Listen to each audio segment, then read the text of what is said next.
So then, Mark, if you don't mind, who of all the players, who is your favourite player of all time, and who's your favourite player now? You would put it the thing.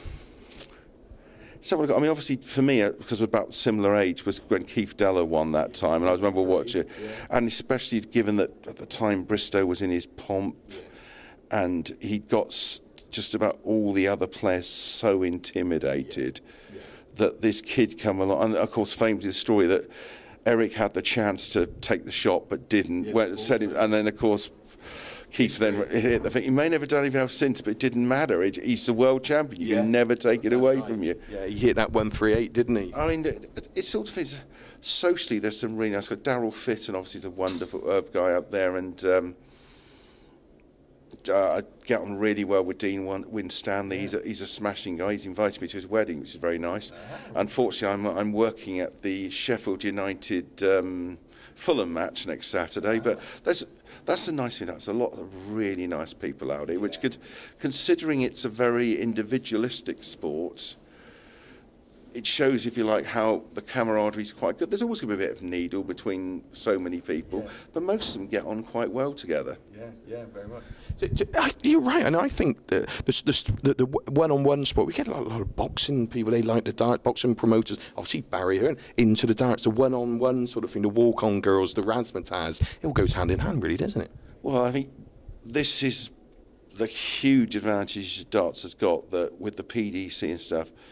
You've got Barry Hearn, who, let's face it, is a wonderful businessman, and a man who understands the link between sport and television and can put on events.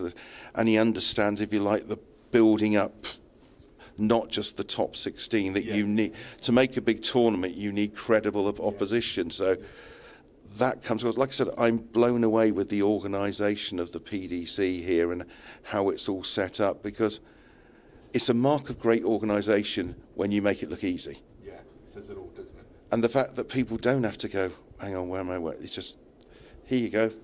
You come in, you can look on the tally screens, where's my draw, there's my name, and they've gone through the explanation with them. Right, you're on third on board 17 or whatever. That means your responsibility to be there when the second game ends. Yeah, that's it.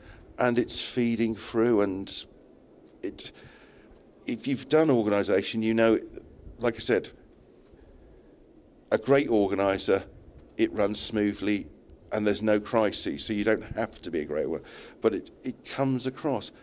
And I think that's the strength, obviously, the PDC has got right now. They put on a very television-friendly product.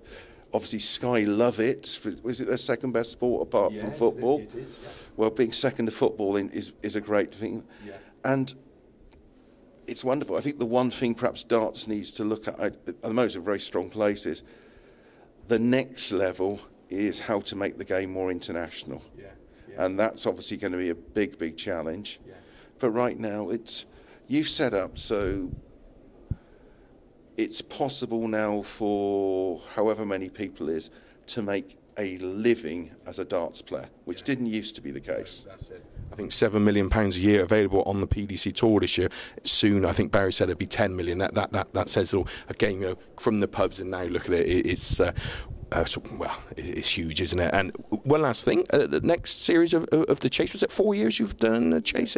4 years, and I believe the American version as well. The American version as well, which is nice. Yeah. And so when would you start filming again? We're doing the next celebrity series of the Chase in February, and then we're doing the regular series from March through to July. Fantastic. Well, thank you very much for your time for taking out to join us, Mark. And glad you're enjoying the darts, and hopefully we'll see you on the Pro Tour, one of the televised events as well. I promise you, I am going to try Q School. I don't know if next year or the year after. I know I haven't got a chance, but it'll be my little folly de grandeur or whatever it'll be. If only for the fact that everyone I play will be wanting to beat me 5-0 and crow about it. But it doesn't matter. I belong to the sporting philosophy. You play hard, and win or lose afterwards, you shake your opponent by the hand and buy him a pint. Yeah, and that's it. And I think the ceilings are okay. You won't have any problems sitting there like back in 1985 at Oxford. Yeah, having a look. And that's one thing I like the fact here. I can play my floaty dart game here.